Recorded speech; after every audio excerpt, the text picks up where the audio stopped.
Olá, tudo bem? Seja bem-vindo à terceira aula do curso de Farmácia Clínica. Nessa aula, nós vamos abordar sobre farmacoterapia baseada em evidências. E você deve imaginar, né? Será que toda farmacoterapia é baseada em evidências? Ou existe alguma coisa que inicialmente não tenha tantas evidências e aí depois comece um tratamento mais correto, entre aspas, né?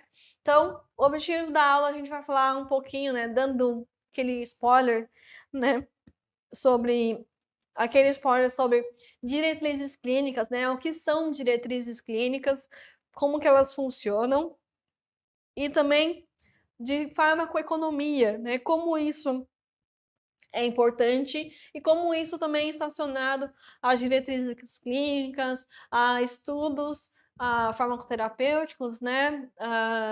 E também farmacoterapêuticos, farmacológicos e também de estudos clínicos, né? Em relação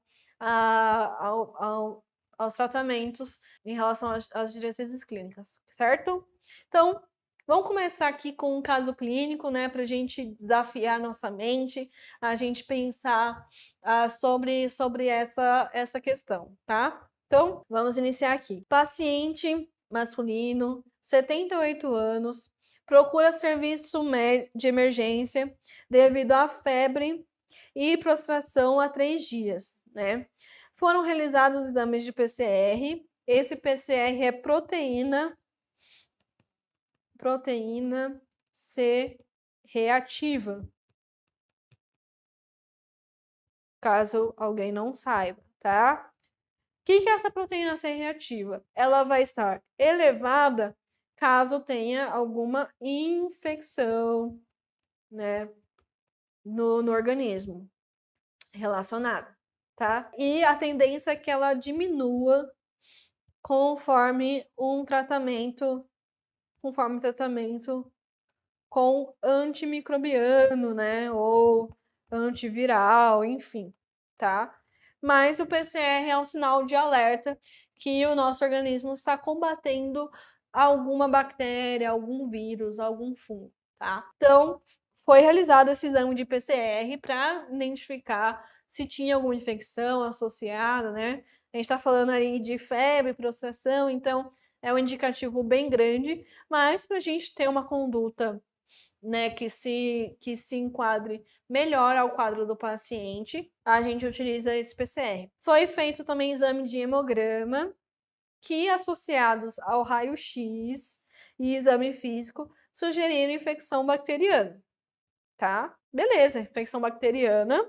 Então, foi introduzido um antimicrobiano, o ceftriaxona, certo? Beleza, até aí foram feitos os exames e identificou que é uma infecção bacteriana, tá? E introduziu a ceftriaxona, certo? Beleza, mas não para por aí. Vamos à continuação. Esse paciente, infelizmente, né, ele teve uma evolução não favorável e aí foi coletado fluidos para o exame do antibiograma. Então, ou a amostra de sangue, ou a amostra de urina, né, se for urocultura, né, enfim. O antibiograma é um exame que vai ver a sensibilidade daquele micro-organismo a alguns antimicrobianos, né? Então, ele pode ser sensível, pode ser resistente àquele antimicrobiano, né? E também a identificação da cepa daquele micro-organismo. Esse exame, eu vou colocar esse fato, tá? Porque a gente vai trabalhar sobre ele depois, né? É só um caso clínico. Então, o antibiograma, ele tem, pode demorar de 3 a 5 dias para ficar pronto, tá? Então, tem ali a coleta do antibiograma, vai para a plaquinha lá do exame. Essa plaquinha vai para o ambiente ali para crescer aquele antimicrobiano e ver qual antimicrobiano atua melhor referente àquele microorganismo. ou se ele é resistente, se ele cresce mesmo com a presença daquele antimicrobiano na plaquinha, né? Enfim. E foi identificado uma infecção de Staphylococcus aureus. E aí isso mudou toda a questão do antimicrobiano, porque a ceftriaxona não seria, não responderia a um tratamento com Staphylococcus aureus, né? E aí foi introduzido um antimicrobiano que seria mais específico para tratamento dessa bactéria, né? Então, assim, é só um exemplo, eu não trouxe também o antimicrobiano que foi utilizado, porque foi só um exemplo, mas você viu como que foram os passos, né? O paciente chegou com febre, processão, teve um exame do PCR. No exame do PCR, também de hemograma, foi identificativo a infecção bacteriana. Qual bactéria, né? A gente não tem como saber esse exame a partir do hemograma, né? Então, por isso que é necessário, né, e também indicado a questão desse antibiograma, para que a gente saiba com que bactéria que a gente está lidando, né? Ou também para que não haja a questão de você entrar com um antimicrobiano que seja muito forte, sendo que não seria o caso. A gente vai trabalhar sobre isso depois, sobre resistência antimicrobiana, né? E os desafios que têm impactado o nosso dia a dia no campo clínico, mas isso também é uma solução para que haja um tratamento que seja adequado, nem muito mais e nem muito menos. No caso desse paciente, a ceftriaxona não seria específica para matar o antimicrobiano, tá? Então, concorda que se fosse continuando usando a ceftriaxona, o paciente poderia ter mais dificuldades, né? E não teria um tratamento adequado, né? Então, o hospital entrou com esse protocolo do antibiograma e realizou para identificar qual bactéria que estavam lidando, tá? Esse é só um exemplo de farmacoterapia baseada em evidências, porque quando a gente tem uma diretriz, a gente tem um norte. Tá? Então, a gente vai falar sobre isso agora. Então, o que é uma diretriz clínica, né? Uma diretriz clínica, elas são recomendações sistematicamente desenvolvidas para auxiliar profissionais de saúde na tomada de decisões sobre cuidados apropriados para condições clínicas específicas. Então, é um conjunto de vários estudos que sejam relevantes, ou seja, não vai utilizar um estudo que teve um paciente com uma resposta boa ou uma resposta ruim para não recomendar aquele medicamento, né? Então, tem que ter uma base de dados interessante para que isso seja adicionado ali na diretriz, né? Quando a gente olha a diretriz lá da Sociedade Brasileira de Diabetes, né, você vai ver que tem vários estudos e várias colaborações, né? Então, tudo isso faz parte para a gente nortear um tratamento. E não só um estudo, né? Vários estudos que corroborem para a mesma importância. Então, por exemplo, a metformina é a primeira escolha no tratamento da diabetes. Como que eles chegaram nisso, né?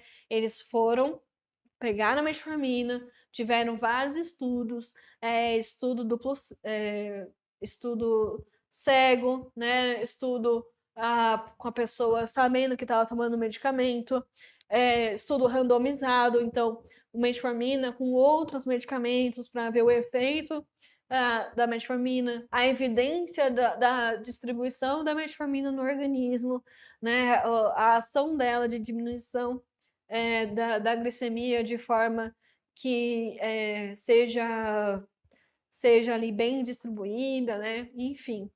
Então, que fala, né, baseadas em uma revisão rigorosa da literatura científica, considerando evidências disponíveis sobre eficácia, segurança e custo-efetividade dos tratamentos, né? Então, por exemplo, a gente tem a metformina e a gente tem outras classes, né, do medicamento, né, de antidiabéticos. A metformina, né, a gente consegue ela gratuita no SUS, pelo programa Farmácia Popular, tá? E tem outros antidiabéticos orais que chegam a R$ 300, né? Então, assim, por que a metformina é de primeira escolha? Porque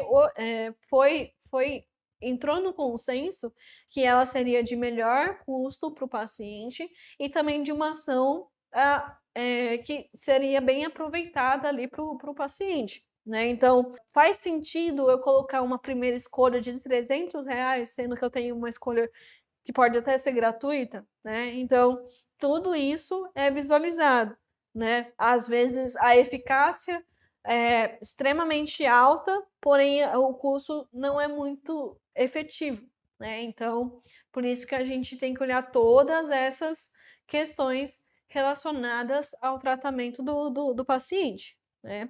E é por isso que serve, é para isso que servem as diretrizes clínicas, para a gente nos direcionar, para nos encaminhar para um tratamento que tenha todas essas questões, né? E também, ó, além disso, as diretrizes frequentemente incorporam opiniões de especialistas e aspectos como viabilidade de aplicação na prática clínica. Ora, então, assim, nessas diretrizes, é muito comum que não só trate o diabetes como se o paciente só tivesse diabetes na vida, né? Muitos dos estudos estão associando obesidade junto, né, problemas cardiovasculares junto, né, então, assim, vários outros estudos que corroborem para essa aplicação na clínica, né, que a gente já falou que é uma questão multifatorial. Então, é muito interessante quando as diretrizes clínicas por conta disso.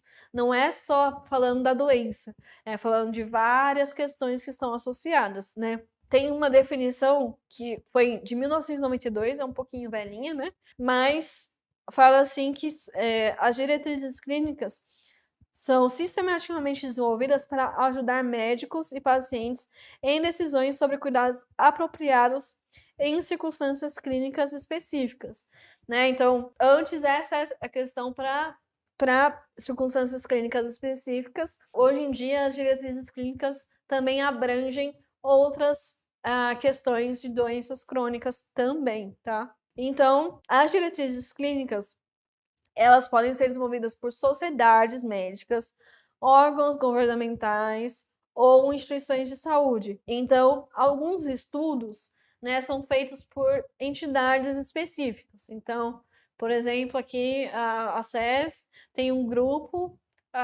sobre doenças crônicas de Atibaia. Então, a gente vai levantar dados aqui da cidade para ver o melhor tratamento que os moradores daqui de Atibaia podem ter, né? Pode acontecer isso, mas existem sociedades que utilizam tanto estudos que são feitos aqui no Brasil quanto mundo afora. E aí, muitos estudos são até, muitas diretrizes, né, são feitas particulares, né, por conta de valores de estudo. Imagina que a gente não faz uma diretriz com um estudo, né, conforme eu falei.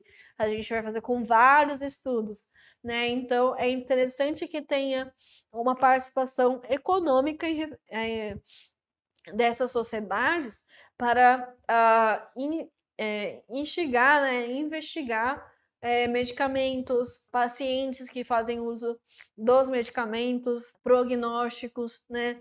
Tudo isso faz parte da diretriz clínica. Um exemplo bem conhecido é a diretriz da American Diabetes Association, né? A ADA, que é a nossa Sociedade Brasileira de Diabetes, só que americana, né?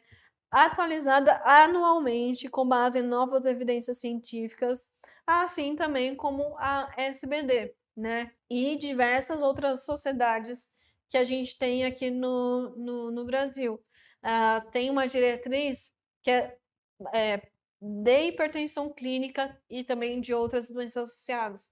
Tem diretriz que é sobre acidente vascular cerebral, né? Então, são várias diretrizes que a gente pode ter com segmentos diferentes. As diretrizes por órgãos governamentais visam padronizar condutas médicas e garantir atendimento baseado em evidências dentro do sistema público de saúde.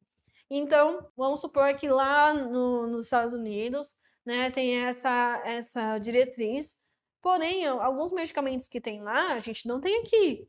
Ou se tiver aqui, o custo é muito elevado. Então, tudo que tá lá nos Estados Unidos a gente pode copiar? Nem sempre, tá? Nem sempre vai fazer sentido. Por isso que nós temos as nossas sociedades brasileiras, por isso que nós temos estudos que são feitos aqui no Brasil para documentar isso.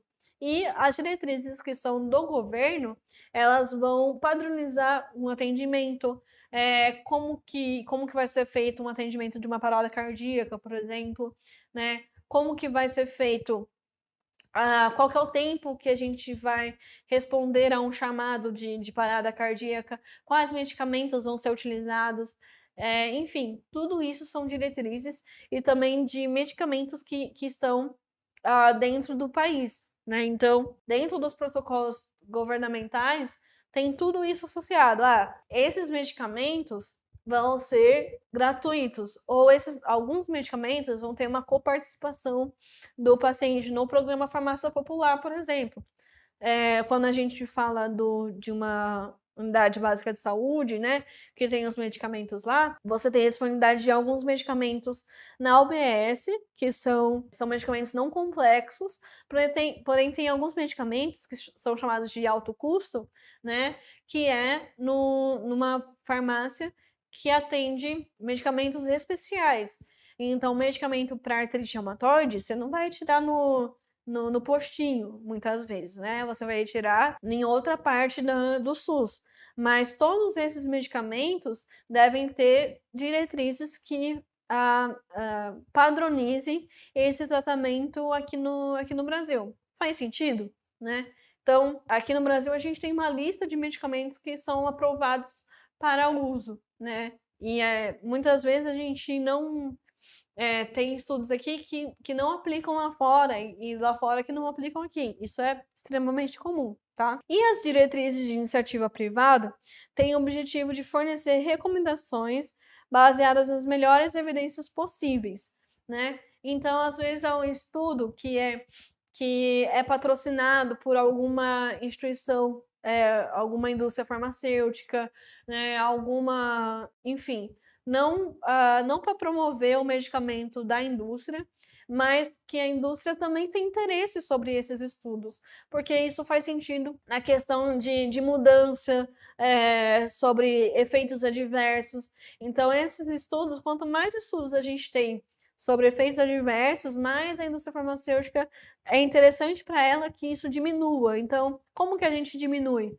A gente vai mudar a estrutura química, a gente vai mudar o recipiente do medicamento, né? Em vez de, vamos supor, de um talco, a gente vai utilizar um outro recipiente, né? Como fala? Manipulação não é comigo, tá? Não é matéria para mim. Mas são essas coisas que eles fazem sentido. Não, ó, a gente verificou que esse medicamento na forma de cápsula, ele é melhor absorvido do que o medicamento via comprimido. Ou esse medicamento via solução oral, ele fica melhor biodisponível, né, com mais disponibilidade no organismo do que o medicamento comprimido. Isso tudo é importante e é interessante para a indústria farmacêutica ter. Por isso que muitos estudos vêm com incentivo da indústria farmacêutica ou com incentivo dessas sociedades para que hajam mais e mais estudos. Os estudos que são feitos por essas sociedades podem ser utilizados pelo governo para padronizar o medicamento, né? Então, teve vários estudos da Sociedade Brasileira de Cardiologia sobre o medicamento valsartana, por exemplo. E aí o governo vê, poxa, isso aqui a gente consegue implementar no nosso. Então eles pegam e padronizam para o tratamento no SUS, por exemplo, tá? É só um exemplo, tá? Eu não lembro se Valsartana tá no grupo do SUS, tá? Mas eles fazem essa troca de informações, eles verificam os estudos e tudo isso precisam ter evidências bem demonstradas, né, para ter qualquer tipo de padronização, né, nos tratamentos. Então, eu falei um pouquinho sobre diretriz governamental, né? No SUS, né, hoje, se você olhar no site do Ministério da Saúde, você vai ver que vão ter protocolos e diretrizes terapêuticas, tem as linhas de cuidado para cada situação, né? As nossas diretrizes, elas estão associadas com protocolo, né? A diretriz, ela vai, é importante que a gente lembre disso, a diretriz, ela vai direcionar, né? Então, fala assim, o melhor tratamento, a primeira escolha do medicamento para diabetes vai ser a metformina, por conta disso, disso, aquilo. A segunda linha vai associar, vai ter terapia dupla, enfim, e os benefícios e as várias variações. Então, tratamento de diabetes mellitus tipo 2 em crianças, né? Como que é feito, quais são as doses, quais são as metas terapêuticas, tudo isso tem dentro da diretriz, tá? Quando a gente fala de protocolo, né, o protocolo é como se fosse um passo a passo, ou o que fazer nessas situações, né? Então, no SUS, eles são meio juntos, tá? São protocolos e diretrizes, né? Então, eu trouxe aqui um exemplo. Então, no Sistema Único de Saúde, existem diretrizes que norteiam condutas no cuidado às doenças e agravos, auxiliando médicos, profissionais de saúde, pacientes, estabelecimentos e serviços de saúde de referência e os gestores em saúde. Então, eu trouxe aqui a imagem lá do site do Ministério da Saúde, tá? Então, vão ter esses protocolos clínicos e diretrizes terapêuticas, esse PCDT, né?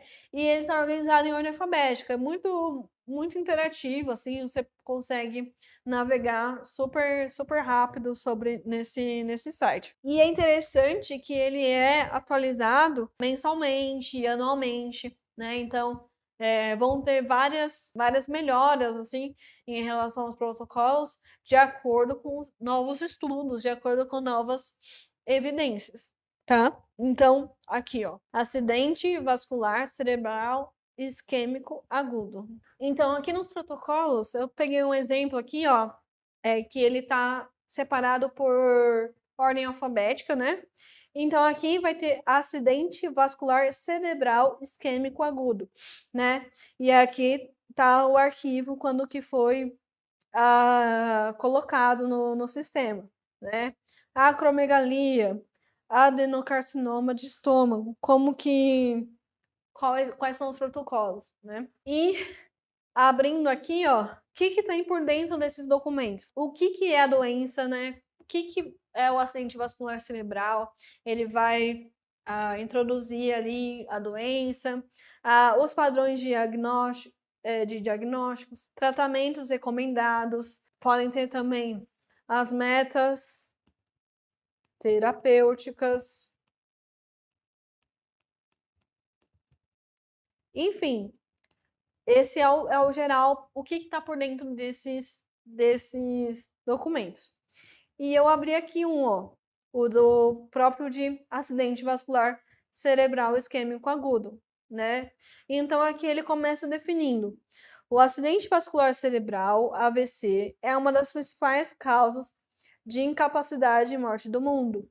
Em todo o mundo, 15 milhões de pessoas sofrem um AVC todos os anos, né? Então ele vai começar definindo aqui, ó. Conforme definição recente, o AVC é um episódio agudo, caracterizado por sinais clínicos de perturbação focal ou global da função neurológica causada por infarto ou hemorragia espontânea na parte acometida do encéfalo, retina ou medula espinhal, durando por mais de 24 horas, ou de qualquer duração, se constatado por tomografia computadorizada ou ressonância. E aqui a classificação estatística internacional de doenças, né, associado ao CID, que é a identificação da doença, né, o CID-10. Então, o que está dentro desse protocolo? Infarto cerebral devido à trombose de artérias pré-cerebrais, infarto cerebral devido à embolia de artérias pré-cerebrais. Então, todas essas aqui vão estar dentro desse protocolo, né?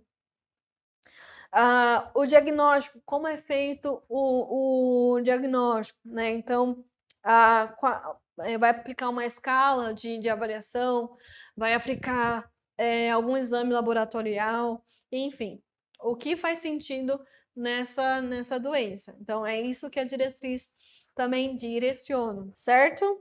Então, aqui tem um fluxograma do paciente. Esse aqui é mais a parte do protocolo, né? Eu falei que no Brasil a gente tem o protocolo e a diretriz junto. Então, aqui como que vai acontecer? O paciente vai chegar no estabelecimento de saúde, vai ter uma avaliação, ele vai ser encaminhado para realizar um exame. Quando o tempo de sintoma for menor que 4 a 5 horas, tomografia de crânio. Tempo de sintoma maior que 8 horas, tomografia de crânio sem contraste, mais tomografia de vasos intra e extracelulares. Enfim, vai avaliar a tomo de crânio dele e aí vai verificar qual o tipo de tratamento que ele vai ter, né? É uma hipodensidade menor que 1/3 do território de ACM, então, não, então vai tratar com antiagregante plaquetário. Ou teve déficit neurológico, prejuízo na função? Sim, então o tempo de sintomas é menor do que 4 a 5 horas? Sim, então vai usar o alteplase. E aí, como que vai ser feito o tratamento desse paciente, né? E a avaliação para que ele possa ter o melhor tratamento possível nessa situação. Olha que interessante aqui, ó, embaixinho, né? Esse protocolo é um protocolo nacional, mas olha da onde que ele veio, né? Protocolo de AVC do Hospital de Clínicas de Porto Alegre e do Hospital Moinhos do Vento, né? Então, assim, eles pegaram uns estudos que já tinham base, que funcionaram dentro desse Hospital de Clínicas de Porto Alegre, e pegaram esse fluxograma deles, porque é um fluxograma que funcionou, que tem a melhor estabilização do paciente, melhor recuperação, enfim. Então, todos esses fatores compõem a diretriz clínica, né? Continuando aqui na nossa diretriz, ele vai falar qual medicamento que vai ser aplicado no caso do AVC. Então, ele coloca aqui o alteplase. São frascos compostos de 50 ml de diluentes com 50 mg de alteplase, ou frasco ampola com 10 ml de diluente e 10 mg de alteplase. E os esquemas de administração. Perfeito. Então, esse medicamento é o que está indicado ali no nosso protocolo. Esse medicamento precisa estar padronizado na instituição, no caso aqui a gente está falando do SUS, né? Então, esse medicamento precisa estar padronizado na nossa instituição de saúde, que é do governo, né? E também, assim, hospital particular teve um AVC, não tem protocolo institucional, a gente utiliza esse aí. Então, é importantíssimo que eu tenha esse medicamento no nosso estoque, né?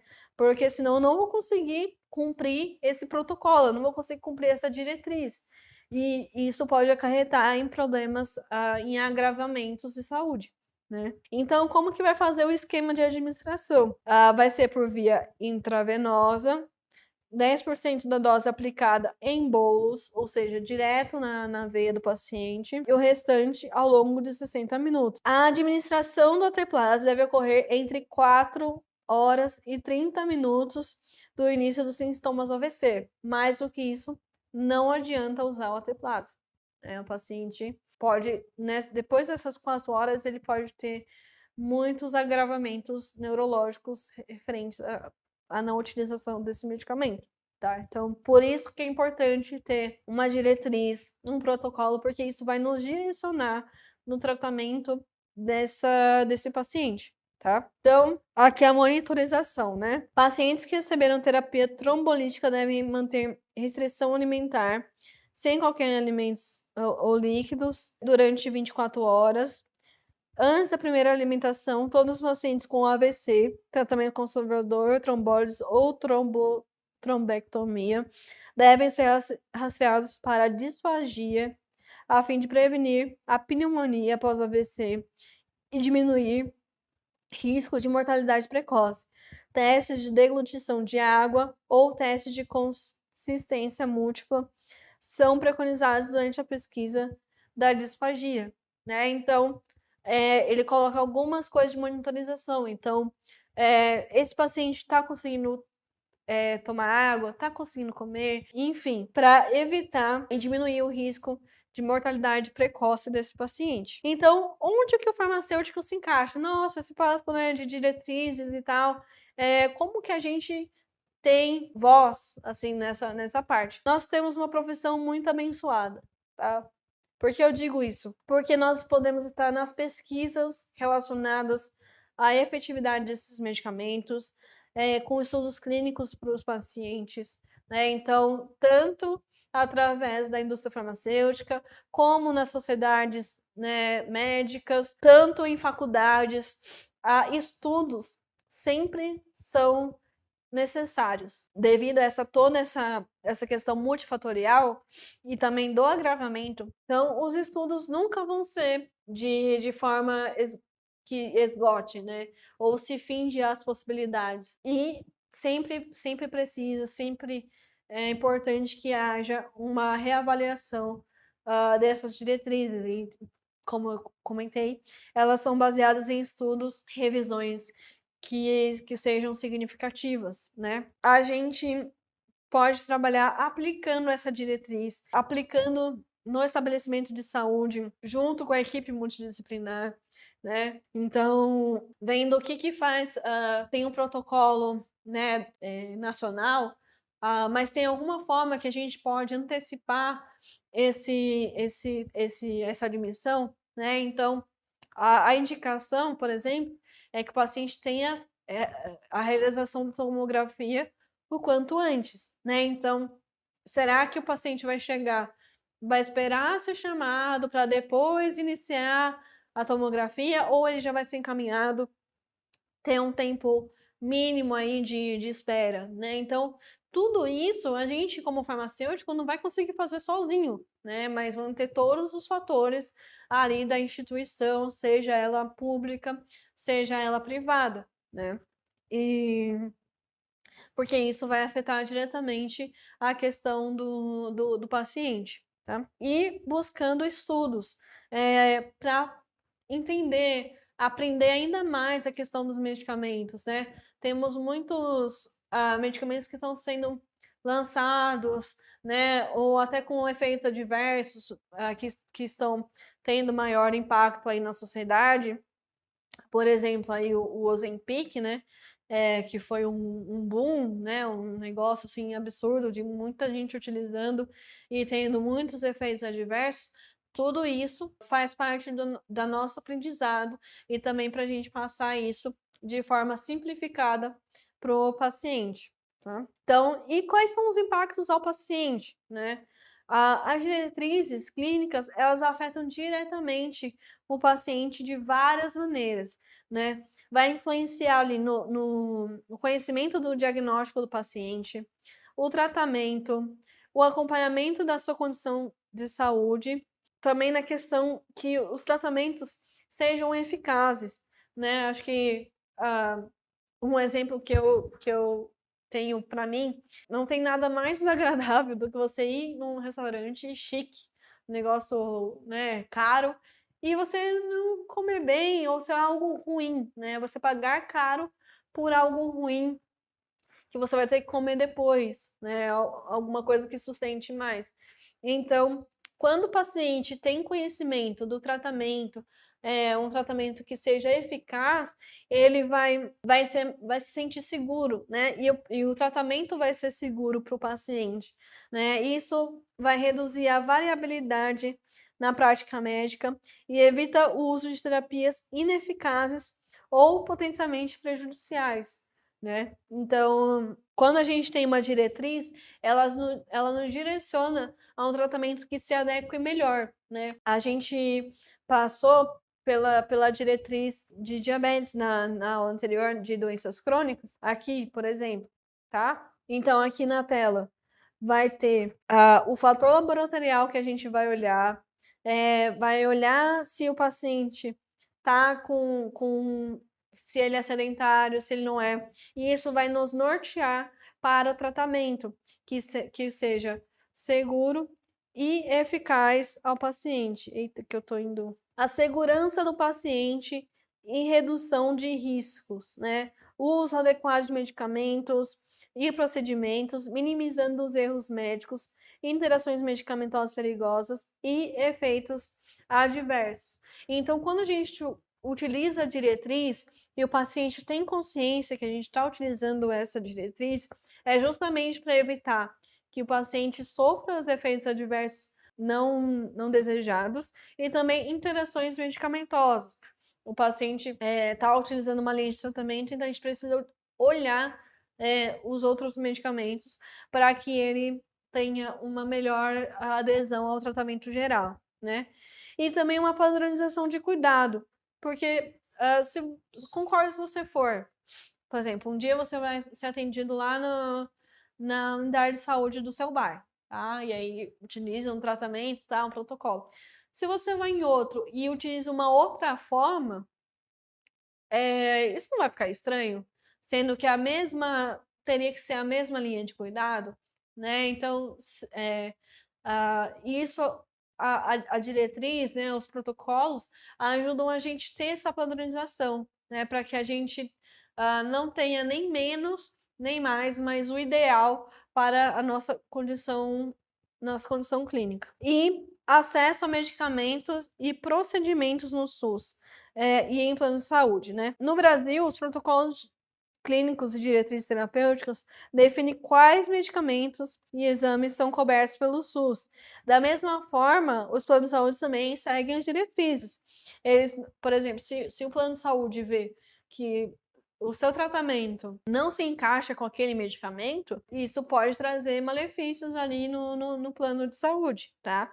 Então, o paciente precisa ter acesso ao que é essencial para aquele quadro, aquilo que seja ideal e que tenha uma custo-efetividade boa, uma segurança e uma eficácia para aquele tratamento. Outro impacto para o paciente é o empoderamento do paciente, né?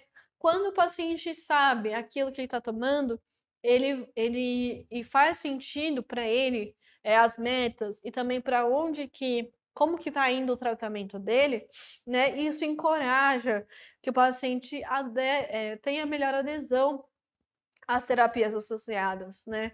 Faz muita diferença quando um profissional de saúde acompanha esse paciente e mostra as melhorias ou mostra pontos que podem ser melhorados, incluem também terapias não medicamentosas para melhorar o aspecto de saúde daquele paciente. Verifiquem outras questões, porque às vezes o paciente está ali com um tratamento e às vezes esquece de uma vitamina que precisa ser reposta, algum eletrólito que pode ser associado na alimentação ou em suplementação, né?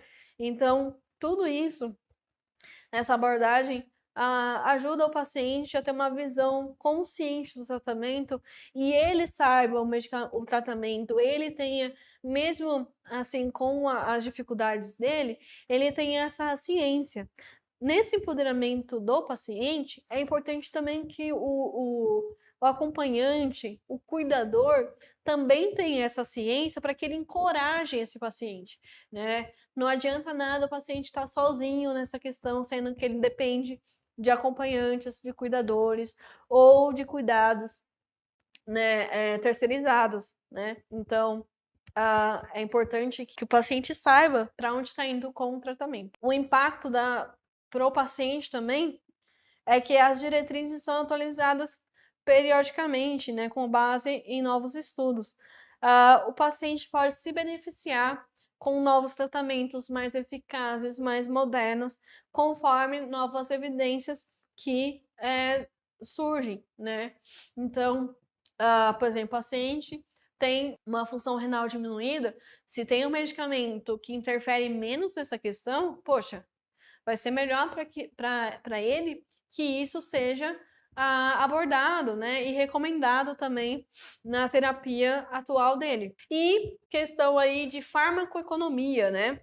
Então, o que é a farmacoeconomia? Tem muita gente que confunde farmacoeconomia com tratamento barato, tá? Então, nem sempre o tratamento mais barato é aquele que vai ser mais efetivo para o paciente, né? Então, a farmaconomia é uma linha da farmácia que identifica, calcula e compara custos, recursos consumidos, risco-benefícios clínicos, econômicos, humanísticos de programas ou terapias específicas e determina quais são as alternativas que produzem os melhores resultados em face dos recursos investidos, né? Então, por exemplo, tá?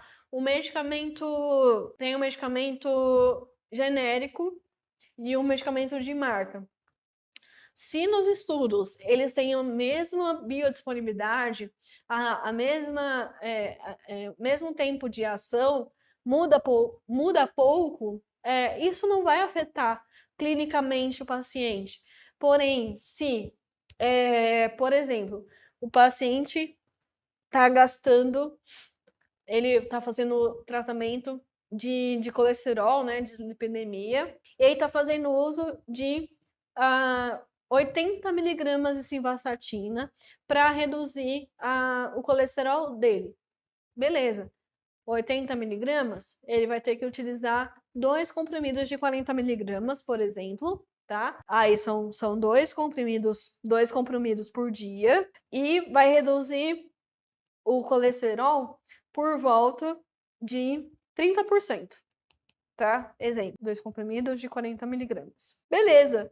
Eu olho isso aqui e eu vejo que o medicamento rosuvastatina, que também é uma estatina, só que é uma estatina mais nova, e com 20 miligramas dela, eu reduzo 35%. Poxa, isso já dá uma diferença grande. Pode ser que olhando, a simvastatina é mais barata, mas você vai ter que usar 2 comprimidos de 40 miligramas, que provavelmente vai dar o mesmo valor da rosuvastatina de 10, que vai ter até uma diminuição maior do colesterol que a gente quer diminuir, né? Então, o que vai ser mais custo-efetivo? A rosuvastatina, que vai diminuir mais o colesterol, ou 2 comprimidos de 40 miligramas da simvastatina, né?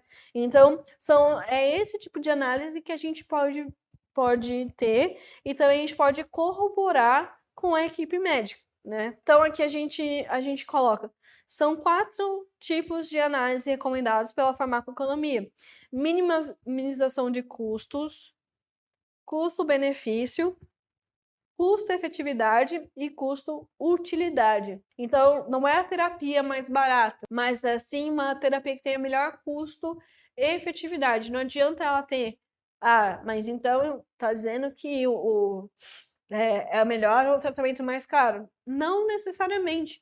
Teria que ver o que se aplica à situação desse paciente.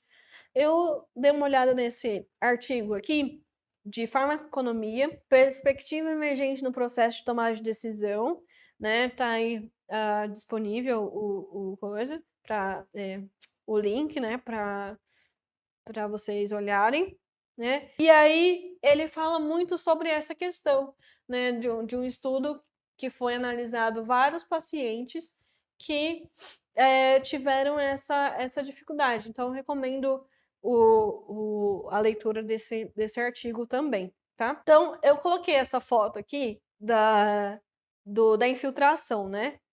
E aí, a gente pode olhar para essa foto e falar: qual que é o problema da infiltração nessa parede, né? Será que é algum cano? Será que é alguma coisa? Se a pessoa quer só deixar a parede bonita, ela vai lixar essa parede, vai botar gesso e vai pintar, que vai ficar uma beleza. Isso vai resolver por muito tempo? Não, porque provavelmente se for alguma água que está vazando, se for algum cano que está furado, vai voltar esse problema e vai danificar aquilo que você fez. Então, o que é mais barato? A gente passar a lixa, passar o gesso e passar a tinta? Ou vai ter que quebrar isso aqui, vai ter que achar qual que é o problema dessa infiltração. Então, geralmente o mais barato acaba saindo mais caro. Então, essa é mais ou menos a visão do tratamento da farmacoeconomia, né? Então, é importante que a gente visualize o problema, né? Onde que está a linha de cuidado desse paciente. Às vezes, um tratamento mais caro está reduzindo tanto a glicemia dele que está deixando ele hipoglicêmico, né? Então, às vezes vai ter que transitar de um tratamento mais caro para um mais barato que reduza menos e mantenha a glicemia dele de forma estável, né? Então, a gente falou um pouquinho daquele caso clínico no começo da aula, né? Então, vamos considerar, né? O paciente utilizou um tratamento inespecífico no início, porque a gente não sabia qual que era a bactéria que o paciente estava sendo acometido, né? Então, a importância que teve um exame específico para aquele curso. Foi errado utilizar um medicamento que era inespecífico?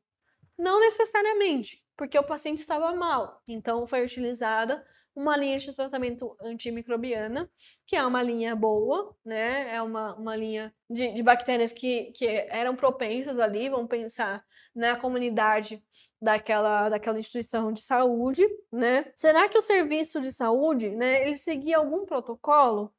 Será que os exames, esse exame específico, né, o antibiograma, poderia ter sido feito antes, quando o paciente chegou na instituição de saúde? Talvez sim, né? Então, por isso que é interessante uma diretriz, um direcionamento e um protocolo das instituições para que a gente haja uma ação mais rápida e eficiente para cada situação, tá? Então, é mais ou menos isso que a gente queria abordar na aula de hoje.